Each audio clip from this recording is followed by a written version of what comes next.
What would you say if you saw a young Mary Vingoe coming out of theatre department? Well, you're seeing them, you're teaching them. Given your experience as a woman in Canadian theatre, what would you say to a young Mary Vingoe coming out 21 years old from a program about how to find a satisfying creative career in Canada?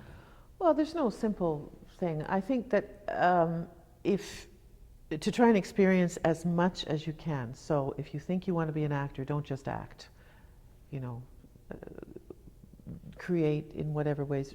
Do whatever you can in theater, hanging lights or making environments or sewing costumes or directing, or just do a lot of things, because that's really how you find out who you are, is by trying out stuff. Not everybody knows when they get out of school. So many people get out of school, think they want to be actors, realize that that's not all there is, or think they want. So experience as much as you can with as great number of people as you can. So if you've got an opportunity to be an assistant director at Stratford, great. But if you can make something in your basement, make it in your, like, don't narrow your perspective too early, because I know for me, a clown workshop in 1978 changed my life.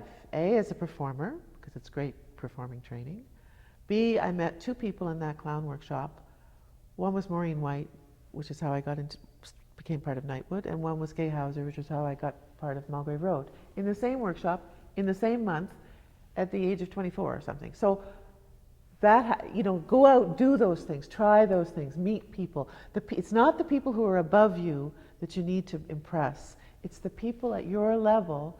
They're the people you're going to be working with. So you find those connections with your fellow students and with your,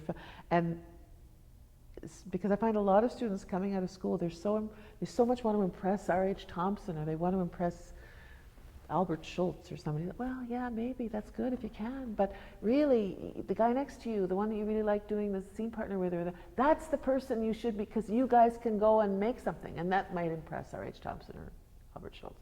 So don't just think about hierarchy, and I guess that's part of the way I think anyway, right? It's like, make it, do it, get whatever you can.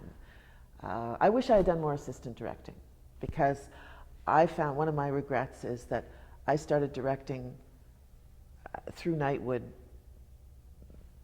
It was like Cynthia couldn't direct. She said, you go do it. And I go, I can't do this. She said, yes, you can, go do it. And then it was like, oh, okay, this is fun. But then I started, as a director and as artistic director, you can't be an assistant anymore. It's like the system doesn't work that way. The system works, the emerging artist can go and be the director. But you don't want me in your rehearsal hall being your assistant, and I don't want you in my rehearsal hall being my assistant, right? So what happens is it dries up. As a mature, it's very difficult to get that after a certain point. So that's something I'd like to change in the system. But what I'd say to a young person anyway is just go and do as much as you can, and expose yourself to as much as you can. Don't pigeonhole yourself too quickly.